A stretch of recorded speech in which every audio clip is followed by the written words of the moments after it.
Magandang hapon po. Parang ang daming masyadong balot na balot. That's a sign na we're feeling comfortable and cozy. So sana po wala sa atin ang makatulog. At least, let's fight the urge to snooze. Buksan po natin yung atin pong mga Biblia sa Acts chapter 26. And let us exercise our reading powers as we read the entire chapter, just so we get familiarized and accustomed dun po sa konteksto ng atin pong pag-uusapan sa hapong ito. If you would remember, we have already tackled this passage before, and we will continue on dun sa mga susunod pang sinabi ni Pablo. Buksan po natin yung ating mga Biblia, basahin natin ang Acts 26. So Agrippa said to Paul, "You have permission to speak for yourself." Then Paul stretched out his hand and made his defense. "I consider myself fortunate that it is before you, King Agrippa, I am going to make my defense today against all the accusations of the Jews, especially because you are familiar with all the customs and controversies of the Jews. Therefore, I beg you to listen to me patiently. My manner of life from my youth, spent from the beginning among my own nation and in Jerusalem, is known by all the Jews. They have known for a long time, if they are willing to testify, that according to the strictest party of our religion, I have lived as a Pharisee. And now I stand here on trial because of my hope in the promise made by God to our fathers, to which our 12 tribes hope to attain, as they earnestly worship night and day. And for this hope I am accused by Jews, O king. Why is it thought incredible by any of you that God raises the dead? I myself was convinced that I ought to do many things in opposing the name of Jesus of Nazareth, and I did so in Jerusalem. I not only locked up many of the saints in prison after receiving authority from the chief priests, but when they were put to death, I cast my vote against them. And I punished them often in the synagogues and tried to make them blaspheme. And in raging fury against them, I persecuted them even to foreign cities. In this connection, I journeyed to Damascus with the authority and commission of the chief priests. At midday, O king, I saw on the way a light from heaven, brighter than the sun, that shone around me and those who journeyed with me. And when we all had fallen to the ground, I heard a voice saying to me in the Hebrew language, "Saul, Saul, why are you persecuting me? Is it hard for you to kick against the goads?" And I said, "Who are you, Lord?" And the Lord said, "I am Jesus, whom you are persecuting. But rise and stand upon your feet, for I have appeared to you for this purpose, to appoint you as a servant and witness to the things in which you have seen me, and those in which I will appear to you, delivering you from your people and from the Gentiles to whom I am sending you, to open their eyes so that they may turn from darkness to light, and from the power of Satan to God, that they may receive forgiveness of sins and a place among those who are sanctified by faith in me. Therefore, O King Agrippa, I was not disobedient to the heavenly vision, but declared first to those in Damascus, then in Jerusalem, and throughout all the region of Judea, and also to the Gentiles, that they should repent and turn to God, performing deeds in keeping with their repentance. For this reason the Jews seized me in the temple and tried to kill me. To this day I have had the help that comes from God, and so I stand here testifying both to small and great, saying nothing but what the prophets and Moses said would come to pass, that the Christ must suffer, and that by being the first to rise from the dead, he would proclaim light both to our people and to the Gentiles. And as he was saying these things in his defense, Festus said with a loud voice, "Paul, you are out of your mind. Your great learning is driving you out of your mind." But Paul said, "I am not out of my mind, most excellent Festus, but I am speaking true and rational words. For the king knows about these things. and to him I speak boldly. For I am persuaded that none of these things has escaped his notice, for this has not been done in a corner. King Agrippa, do you believe the prophets? I know that you believe. And Agrippa said to Paul, in a short time would you persuade me to be a Christian? And Paul said, whether short or long, I would to God that not only you, but all who hear me this day might become such as I am, except for these chains. Then the king rose, and the governor and Bernice and those who were sitting with them. And when they had withdrawn, they said to one another, this man is doing nothing to deserve death or imprisonment. And Agrippa said to Festus, this man could have been set free if he had not appealed to Caesar. Manalangin po tayo. Father, again, we praise and thank you for the words that we have read. We thank you, Lord God, for the blessed truths that are contained in those words. Tulungan niyo kami, Panginoon, habang amin po itong pagbubulay-bulayan at pag-aaralan sa hapong ito. We know, Lord God, that apart from your Holy Spirit's working, nothing of worth or value can be accomplished. So be with each and every one of us. Be with your servant this afternoon, we pray. In Christ's name, amen. Again, sa atin pong iglesia, iba-iba po yung ating mga edad. So it's really hard to speak in just one context, without kind of parang neglecting yung iba. Like for example, ako alam ko kung sino yung mga ina-admire ng mga kaedaran ko, especially sa sports. We all want to be mostly like Michael Jordan, maybe Kobe Bryant, yung medyo mas bata-bata. Or maybe kids these days, they just want to be Steph Curry. But I have no idea yung mga medyo ahead sa amin in years. Or maybe sa industriya ng pelikula, kung sino ba yung mga iniidolo. But the thing is, especially when we were younger, di ba, we want to be like someone.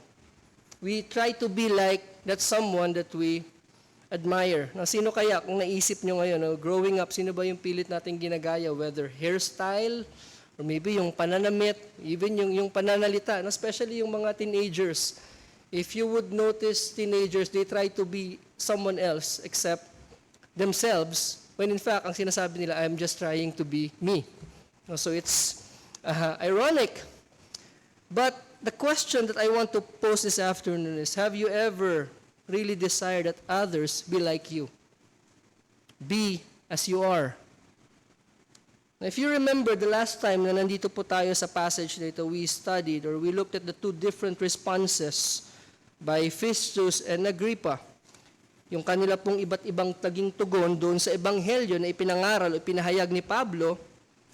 And of course, there are two different people with two different backgrounds. One was a Gentile and one had a Jewish leaning. He was not a real Jew, but he was, acting like he was Jewish.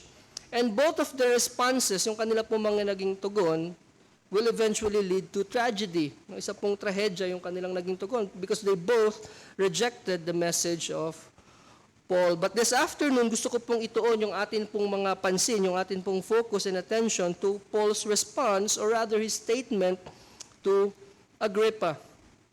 And if we would carefully look at Paul's words, we would be able to look inside his heart. And we will see his passion to see others saved. Makikita po natin dito yung tunay na nilalaman ng puso ni Pablo at yung kanyang masidhing pagnanasa na makita at maranasan ng iba yung kaligtasan na mayroon siya. Unang bagay po na gusto kong tignan ngayon is yung evangelistic zeal that Apostle Paul had. He had this evangelistic zeal within him. It's like a fire burning within his chest that he can't contain. And sadly, it is waning amongst many of us. Amongst many, majority of us. Wala po sa atin dito ang exempted. Let's ask ourselves, have our minds been so consumed? Have our energies been so depleted about many other things that are of lesser significance, that we have relegated evangelism or even the desire to share the gospel dun sa list ng ating mga concerns. Has our theology as believing Calvinists, just for the sake of the term, I don't really like using the term Calvinist, but just to sum up what we believe, particularly dun sa doctrine of election, or sa doctrine of soteriology, the doctrine of salvation, just to sum up what we believe as a church based on our confession.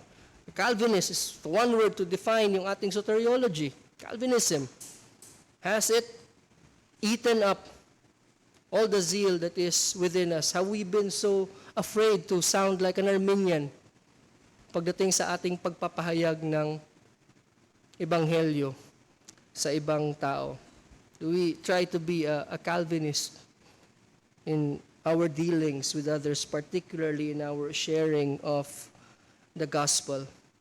See, in 1 Corinthians 9:16, Paul, anong sabi niya? He pronounces a curse or a woe upon himself if he does not preach the gospel. Well, good for him. He's an apostle, yun yung kanyang trabaho. Then he must, by all means, preach the gospel. O yung mga pastor, yung mga preacher, trabaho niyo yan. Tumatayo kayo dyan, pahayag niyo yung gospel, trabaho niyo yan. But we might argue of that thing, of course, duty ni Pablo yun. Yun yung commission sa kanya. That was the specific purpose that God called him to do. But I want to show from our text that it is not less expected of us Christians here in 2024 that we ought to have the same zeal for the salvation of others. If we truly are to be considered evangelical Christians or Baptists for that matter, we ought to have in us this evangelistic zeal to see others come to a saving knowledge of the Lord Jesus Christ. And I believe even right now many things are jumping right into our brains. What about this and that? I know theology, this and that.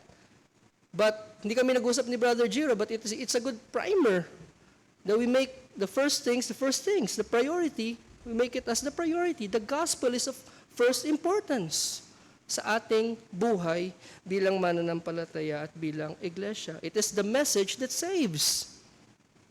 Woe is to me if I do not preach the gospel. Sabi ni Pablo, necessity is laid upon me. Well, he's an apostle. Again, that's not the thing that Paul is saying here.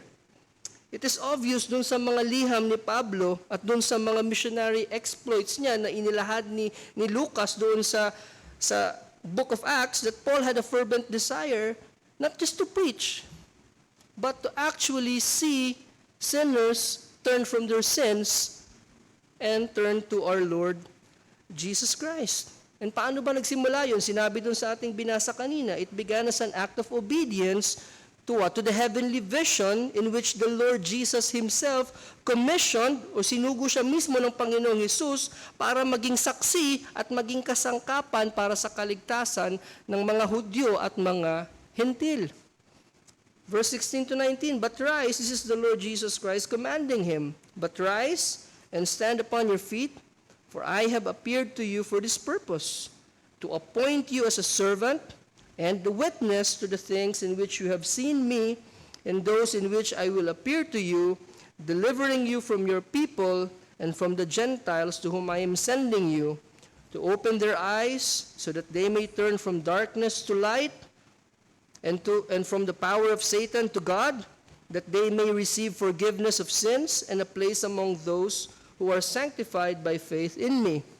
Therefore, sabi ni Pablo, O King Agrippa, I was not disobedient to the heavenly vision. And agad-agad sa verse 20 to 21, we read that Paul wasted no time. Soon as he got the opportunity, even as a new convert, he immediately preached the gospel. But declared first to those in Damascus, then in Jerusalem. See, Jerusalem is where the heart of the church is. At that moment, nandoon sila Peter, nandoon yung mga pillars na iglesia, ng apostles. And yet, it didn't face Paul. Pagdating niya doon, he preached in Jerusalem. throughout all the region of Judea and also to the Gentiles. And what was his message? That they should repent and turn to God, performing deeds in keeping with their repentance. Acts 9:20, immediately after he regained his eyesight, and immediately he proclaimed Jesus in the synagogues, saying he is the Son of God. After his conversion, Paul was a man on a mission and a man with a message. Wherever he went, whenever he had the opportunity, he preached the gospel. Just like the Lord Jesus Christ did. Whenever he had the opportunity, whether he was in the synagogue, whether he was out in the fields, whether he was in the seaside, he was proclaiming to them the gospel of the kingdom of God. At kung babalikan po natin yung eksena doon sa atin pong teksto, no? Even as a prisoner, a detainee, for many years now, for more than 2 years, and as a defendant in this mock trial that they are having, it's unnecessary. Paul wasn't faced in fulfilling his mission. Again, of course, kung tayo yun, siguro if we were there in his place, we would try our best to defend ourselves, to state our innocence, to plead not guilty. Of course, Paul was not guilty of anything that was accused of him, except that he was proclaiming and preaching the hope of the Jewish people.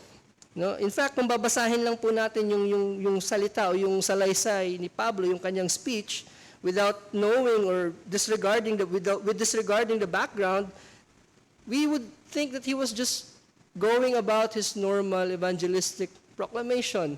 He was just preaching the gospel, that he was not someone who is a prisoner in front of a court hearing. And of course, again, he had already proven na wala siyang kasalanan pagdating doon sa mga ibinato sa kanyang paratang. And at this point, he really had to say nothing more. He had appealed to Caesar, and there was no really use for him to talk to Agrippa or to Festus. Tapos na, I have already appealed to Caesar.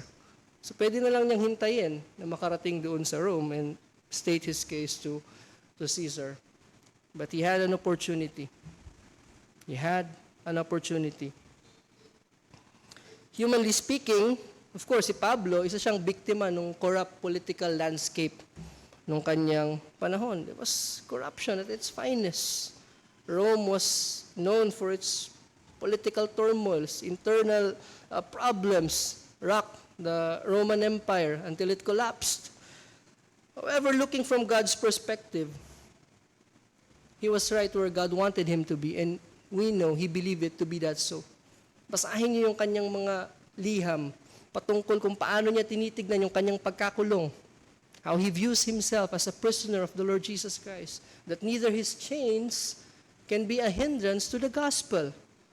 So even in this situation, he knows that he is right exactly where God wanted him to be. For Paul, all things work together for good.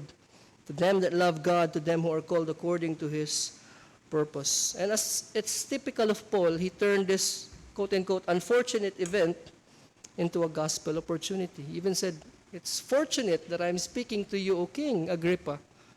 For us, it may be unfortunate, but for him, it is a gospel opportunity. It's a gospel opportunity. He wastes no time to preach Christ crucified and risen. Verses 22 to 23. To this day, I have had the help that comes from God, and so I stand here testifying both to small and great, saying nothing but what the prophets and Moses said would come to pass, that the Christ must suffer, and that by being the first to rise from the dead, of course, that means Christ died, he would proclaim light both to our people and to the Gentiles. He was not even thinking about himself. It was not about him. It was not about his freedom. It was not about his misery. It was not about his discomfort. It was preaching Christ and him crucified. Of course, masaya si Paul. I believe Paul would be happy kung siya ay mapapalaya. I believe he would be happier if one of those who heard him that day got saved. It does not matter how many more years he would stay as a prisoner, But as long as people would come to know Jesus, that's all that would matter to him. Saan natin makikita yun sa ating text? Verse 29, Paul declares that his desire was for him to be freed. Was for him to gain his freedom? No. Paul declares that his desire was that all of those who heard him that day would become as he is. That you all, not some, yung mga mababait lang na Jews, yung mga hindi masyadong antagonistic, yung mga gusto akong patayin, hindi kayo kasali, yung mga dahilan kung bakit ako nandito, excluded kayo. I just want some of you to be as I am. No, he wants all of them to be as he is. And he declares yung kanyang desire. And ano ba si Pablo? He's a Christian. He is a servant of the Lord Jesus Christ. Siya ay isang tao na nabuksan ng kanyang mga mata. He has been turned from darkness to light, from the power of Satan to God.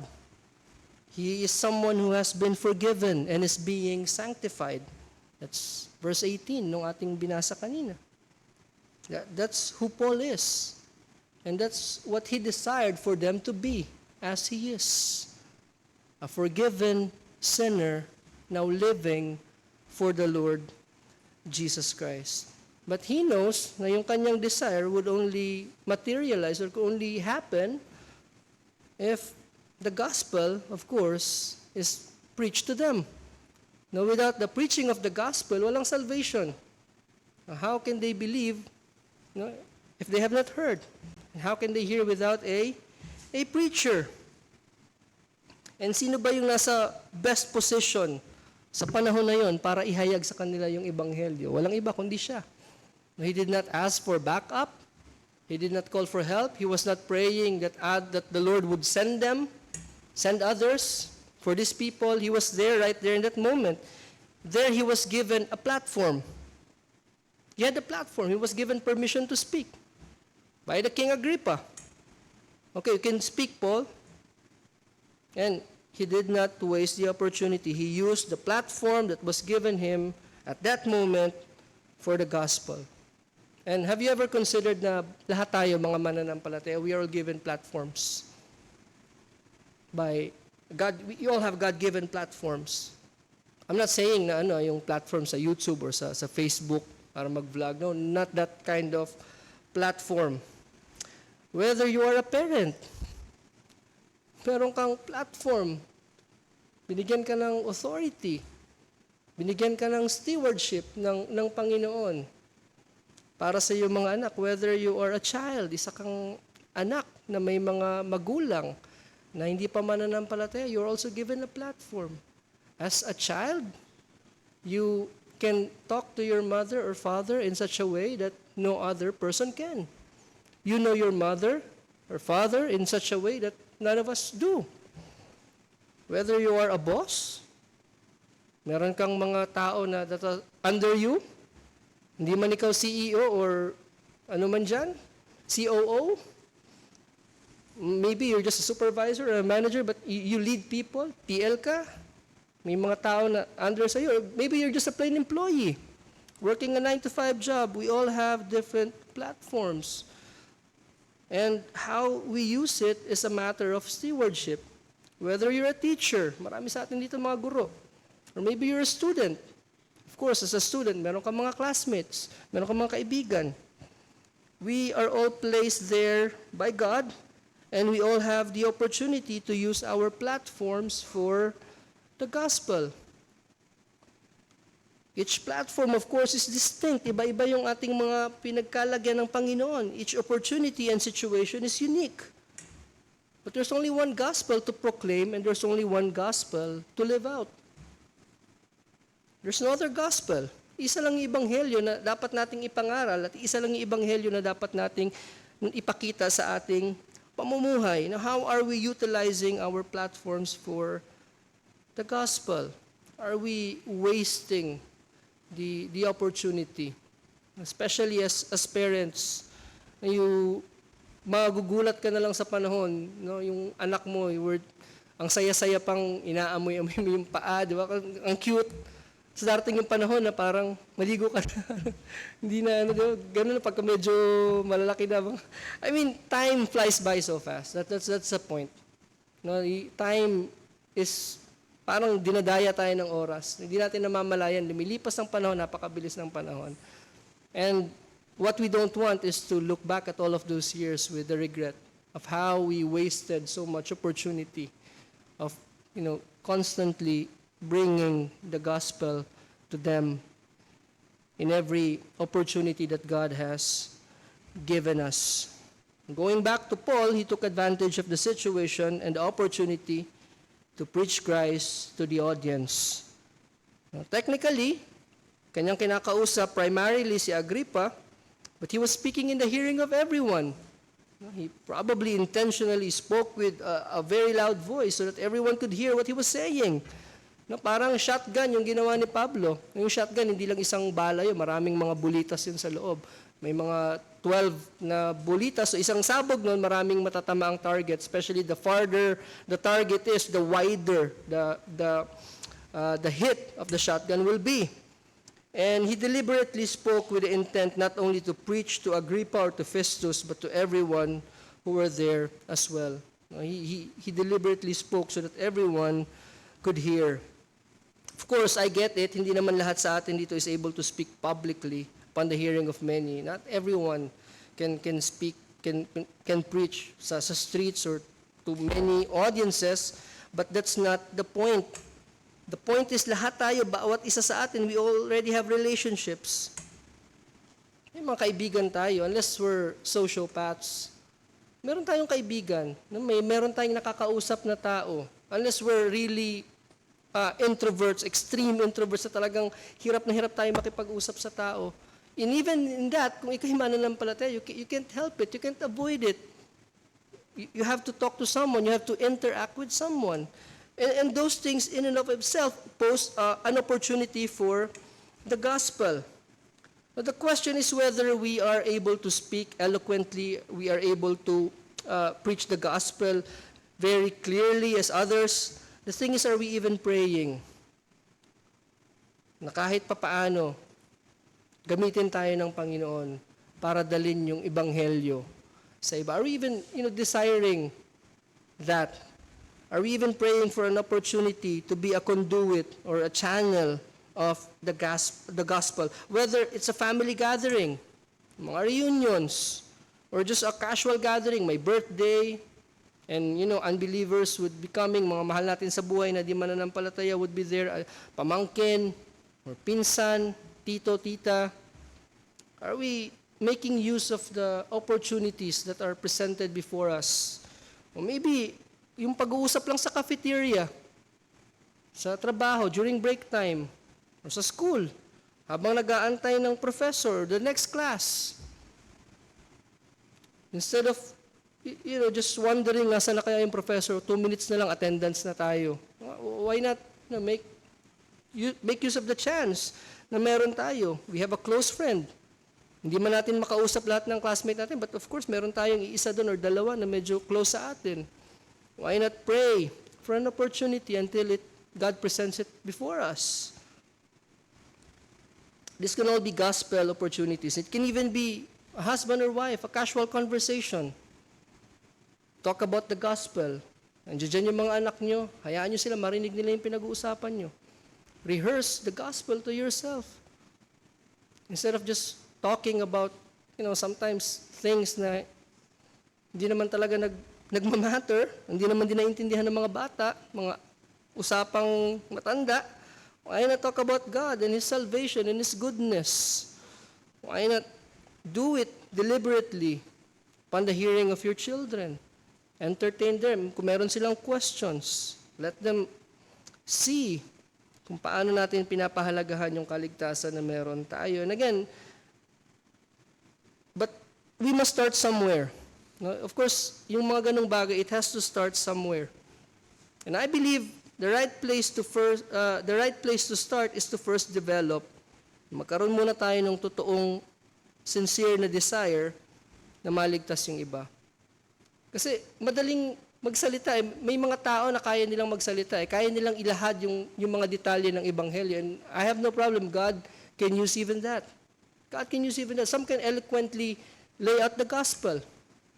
From start to finish. From Genesis to Revelation, kaya nilang ilahad yung Ebanghelyo from every book of the Bible. Some can do that. But do they really have that sincere desire to see others turn from their sin and turn to the Lord Jesus Christ? Makita natin yun sa ehemplo again ni Pablo. Romans 10:1, brothers, my heart's desire and prayer to God for them, the Israelites who continually reject Jesus as their Messiah, ano yung desire niya is that they may be saved. He even said that he would rather be accursed if it would mean salvation for his people. That was his constant desire to see people saved. And think of it, yung kanyang kausap na crowd most likely involved his enemies. People who hated him vehemently, desiring to put him to death, to put him to prison. Kung hindi lang siya naligtas nung event na yun, he probably was dead. Nevertheless, he sincerely desired their salvation. Now, what's our attitude towards the unbelieving majority? What's our attitude towards the unbelieving majority? Do we scoff at them for acting like they should as unbelievers? I remember one time na merong concert yung parokya ni Edgar sa SM. And a lot of kids were just jumping around and banging around. And I was led to think now, if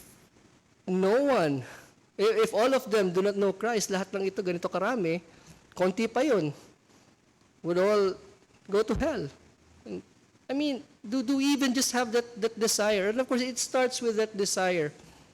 Before we can start even opening our mouth for the gospel, we must have that desire to see their salvation. Pag may nakikita tayo ng mga grupo ng mga kabataan who look rowdy, who look like they are up to no good, ano ba yung ating attitude towards that? Do we look at them condescendingly? Or do we feel compassion para sa kanila? Do we desire to see them saved, or do we desire that justice roll down like a river? That God the Lord Jesus Christ hastens His coming?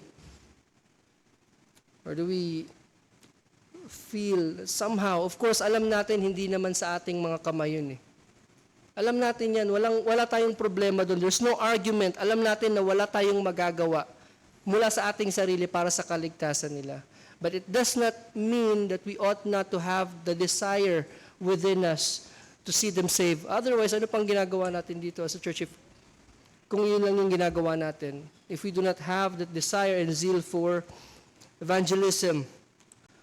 There's a balance between wanting God's justice to come and roll down like a river and to see sinners turn to Christ. And that balance can only be had if we focus on the latter. Mag-focus lang tayo dun sa isang part, and that is the evangelistic duty that is set before us. Sometimes ang attitude kasi natin, we are quick to separate ourselves and dismiss people. Cancel culture. If you don't agree with me, fine. Okay, let's part ways. I don't want to have any dealings with you. Now, if you disagree with me, fine. We can agree to disagree, and that's it. Hindi tayo bate, hindi rin tayo magkaaway.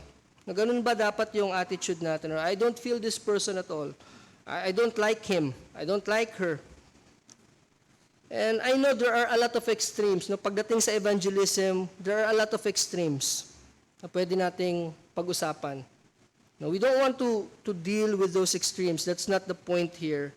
But the issue here in hand is us focusing on the opportunities. Are we sensitive to the opportunities that are being presented before us by God? Evangelistic opportunities that are being presented before us. I'm not talking about going somewhere, sending out tracts. That's a good thing kung yun yung pinapagawa sa atin ng Panginoon. But right in front of us are many opportunities. Maraming mga opportunities. And again, going back to Paul, he was there, but yet he utilized that platform for the gospel. Now, of course, hindi naman natin ipapanalangin na maging katulad tayo ni Pablo na nasa ganun din tayong kalagayan bago pa natin buksan yung bibig natin para sa ebanghelyo.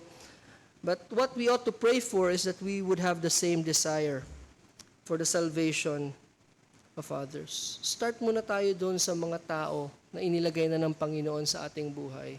Before we think citywide or barangay-wide or countrywide or worldwide, doon muna tayo sa mga immediate na mga tao na inilagay ng Panginoon sa ating sarili. And who knows, perhaps, with that, God might call one of us here to be a missionary somewhere. Why aren't there much Reformed Baptist missionaries? Sino lang kilala natin? Si Brother Mark? And who else? And another thing is, I want us to look at Paul's statement. Sabi niya, whether short or long, sabi niya kay Agrippa, sabi niya, in such short time, sabi ni Agrippa, would you try to make me a Christian? Would you try to persuade me to be a Christian?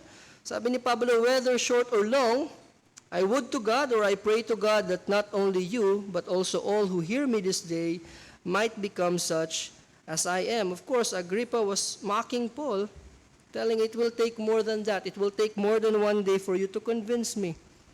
And para kay Pablo, hindi po nagmamatter yung panahon. Maiksi man o mahaba, ang nais ni Pablo ay maligtas sila. Si Agrippa, si Festus, at lahat ng mga tao na nandoon. Now, do we have loved ones who stubbornly reject the gospel, stubbornly reject the word of God, who stubbornly and consistently reject us for bringing them the gospel? We should always pray. Ang prayer natin is that today might be the day of their salvation. Tandaan po natin, ang bukas ay hindi ipinangako sa sino man. Ngayon, ang araw ng kaligtasan. But even if it requires 5, 10, 20 years, hindi tayo dapat tumigil sa pananalangin para sa kanilang kaluluwa.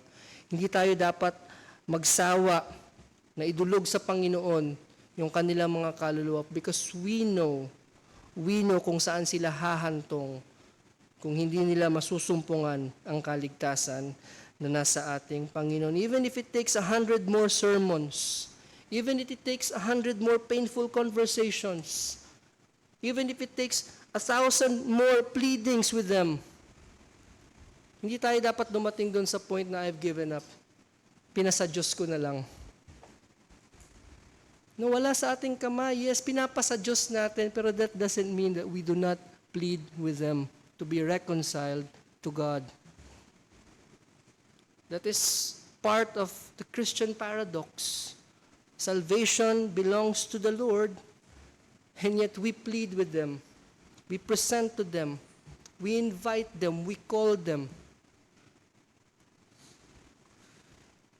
We persuade them. No? We persuade them to become as one of us. No, Agrippa was trying to flippantly dodge Paul's question, but Paul was dead serious. He truly desires that Agrippa would become as he is. No? Hindi iniisip ni Pablo na siguro pag naging Kristiyano to si Agrippa, mas lalong sisikat yung Christianity kasi hari ito. No? Ganun kasi minsan yung thinking natin. Na siguro itong artistang to, pag naligtas na to, meron na siyang leaning sa Christianity, sana maligtas, gagamitin talaga ng Panginoon yung platform na meron yan. Lalong kakalat yung Christianity. No. God does not need celebrities. God needs faithful churches. God needs faithful Christians to proclaim His gospel through their lives and through their lips. That's what God needs. Do we sincerely pray that they would be saved? Kung tayo man ay nagkaroon ng opportunity na ipahayag ang Ebanghelyo, pinananalangin ba natin yung ating nabahagian ng Ebanghelyo? Or do we feel content na, okay, I've done my part, then it's up to God, save them? Of course, kung mahal natin sa buhay, papanalangin natin. But what if it's someone na casual friend lang natin, just an acquaintance? Or maybe, na-engage lang tayo sa isang argument, sa isang debate, napasali lang tayo, nahila lang tayo dun sa isang argument ng debate, at nagkaroon tayo ng opportunity to present the gospel. Anong nararamdaman natin? Oh, I feel like I've won the debate. Sa isip natin, hindi man natin sabihin, yes, natameme siya, napatahimik siya tuloy. Bakit niya pa ako dinamay doon sa usapan? No? And that's not the attitude that we ought to have. But every time, whether ano man yung sitwasyon, once we have preached or proclaimed or shared the gospel, we ought always to pray really and desire that that person who received the gospel might be saved. Or maybe kung hindi man natin nakuha yung response na gusto natin, maybe ni-reject tayo, ni-ridicule tayo, do we even still pray that God would cause the seed to plant and grow? Do we see ourselves in that person na tayo rin naman? We have been hard ones. We have been blind ones. Hindi naman tayo pinanganak na nakakakita. Hindi naman tayo pinanganak na ligtas. At one point in our lives, we were stubborn rebels. Just like that person na nag-reject dun sa gospel na nabahagihan natin. So we ought to pray that God would give them eyes to see and ears to hear, regardless of how long it takes. Regardless of how long it takes. Maybe it's that neighbor na hindi tumitigil ng pagbibidyoke or pagsisiga. Do we still desire that person to be saved? Yung nagsisiga ng umagang-umaga, nagigising ka lagi, yung alarm clock mo, yung usok ng siga. Do we pray for that person? O parang sana maligtas na lang para tumigil na ng pagsisiga. So, maingay. Every Saturday night yung kanilang videoke schedule. Do we even pray? If we do not have the boldness, do we even just pray? And of course, it starts with the small things. No? Kung bago natin ipag-pray yun, bago tayo lumabas dun sa ating tahanan, yung mga nasa ating tahanan nga muna, and then before we end up, no, we don't have to think big pagdating sa evangelism. We just have to think about the opportunities that God is presenting before us. Lastly, our testimonies must align dun sa ating gospel na nais natin na ibahagi at ipahayag sa iba. We must be able to be like Paul when he said, I would to God that you would be as I am. Hindi lang na gusto ko maligtas ka. That's a good thing to say. Gusto ko maging Kristiyano ka. Gusto ko sana makakilala ka sa Panginoon. Those are, of course, right things. No? Wala pong mali doon. But we must be able to say, kasi it goes hand in hand. Yung ating testimony, yung ating life, at yung ating mensahe, it goes hand in hand, and it is packed in that statement that you would be as I am. Of course, except for these chains. No? Nais ko maging katulad kita, pero hindi naman nakakulong. Yun yung sinasabi ni Pablo. Are we able to say that I would to God that you would be as the father that I am, or the mother that I am? I would to God that you would be the Christian that I am. Of course, it does not mean perfect, but it means na yung buhay natin is it worth emulating, na kung bibigyan ng definition, may magtatanong, ano bang isang Kristiyano? Pwedeng ituro yung buhay natin ito. Ito yung Kristiyano. Ano ba talaga yung buhay ng isang napatawad? Ano ba yung wangis o yung itsura ng isang taong nakakakilala kay Kristo? Dapat ang bawat isa sa atin ay maaring ituro bilang ehemplo. Ang bawat isang Kristiyano dito sa ating kalagitnaan. No, paano bang isang Kristiyano? Yun, si John Calvin. Basahin mo yung buhay niya. Or si R.C. Sproul, yun, Kristiyano. Or si Pablo, yun, no? Tignan mo yung ehemplo ni Pablo. Of course, those are good examples. They are good examples for us to follow. God has used them mightily. But are we able to tell our child, son, anak, ang panalangin ko sana maging katulad din kita. Kung paanong ako ay nakakilala kay Kristo at kung paano yung buhay na meron ako ngayon ay pinamumuhay ko para kay Kristo, nais ko maging kagaya mo ako. Or just listen to what I say but don't do what I do. No, hindi dapat ganun yung ating masasabi. It's also saying that for them to be like us is for them to know the same joy that we know. For them to have and experience the same peace that we have. For them to view the world as we do, to have the same worldview as us. Now, that's what we're saying when we say, I would to God that you would be as I am. Again, except for the chains that Paul has. That's a bold declaration. But naman of all people, ikaw pa, Pablo, ano bang meron sa'yo? Ano bang natatangi na meron sa'yo at nais mo kaming lahat maging katulad mo? He wants them to cherish Christ above all. Because that's who he is. He loves Christ above all. He is willing not only to live for Christ, but to die for his Lord. He wants them to know the joy of being in Christ. Hindi lamang yung makaligtas sa impyerno, we want them to know and experience what it's like to be forgiven of all our sins. We want them to have that assurance that when we are absent in this body, we are present with the Lord. We want them to have the same love that can only come from knowing the love of Christ. We want them to be all of those things and so much more. And that's why we bring them the gospel. Because if it's all about hell, then it loses yung force and yung weight. Yes, that's a part of it, but that's not all of it. In summary, makita natin yung tugon ni Pablo.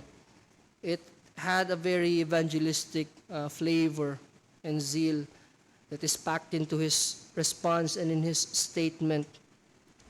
He can turn any situation into a gospel situation because the gospel fills him. It is in his heart, it is in his mind, and so when the opportunity comes, it flows out of his lips. Even in a dungeon, in chains, Paul would use that opportunity to preach the gospel. Remember the Philippian jailer? Anong ginagawa nila ni Silas while they were there? They were singing hymns. And do you think the Philippian jailer just randomly asked him, Sirs, what must I do to be saved? It wasn't mentioned there, but I believe Paul already had opened his mouth for the gospel. And perhaps during that time, it was already ringing in the mind of that jailer. At nung nangyari when there was an earthquake and he was about to kill himself, and Paul was there, ano na lang naging tugon niya, Sirs, what must I do to be saved? Saved from what? Anong alam ng Philippian jailer sa salvation? Except Paul had not preempted it to him or had presented to him the gospel. So tingin niyo kumakanta lang sila Paul doon without first knowing Paul. In all of his stories that we read of Paul, we know that he wastes no opportunity to bring the gospel. Whether he was chained to Praetorian guards, whether he was in front of an angry mob, whether he was in front of Caesar or Festus or Agrippa or anyone, both small and great, Paul would preach the gospel. What about us? Are we praying for it, for an opportunity? Or are we really reluctant?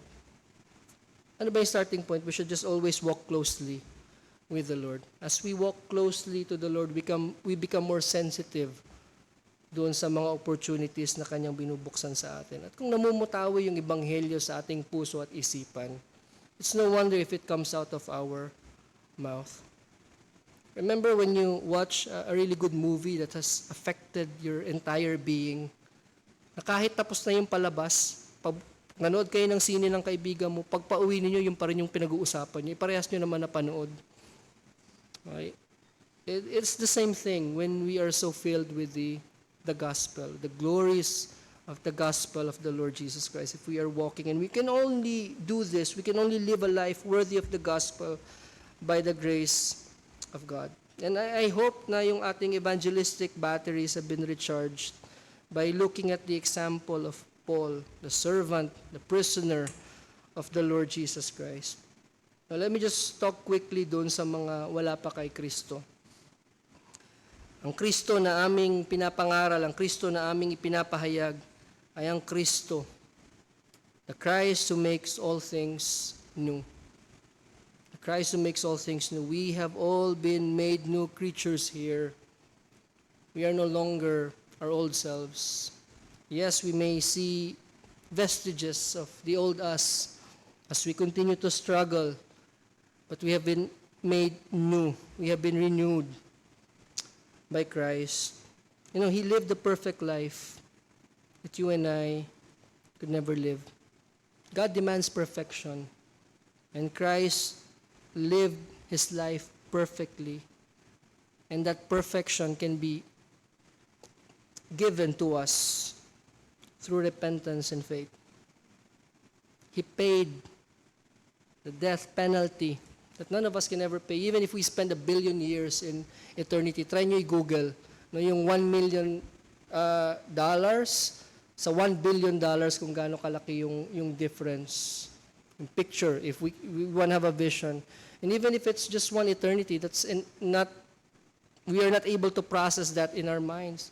But even if it's just for the sake of argument, 1 billion eternities, we still would be able to pay 1% of what we owe God because of sin.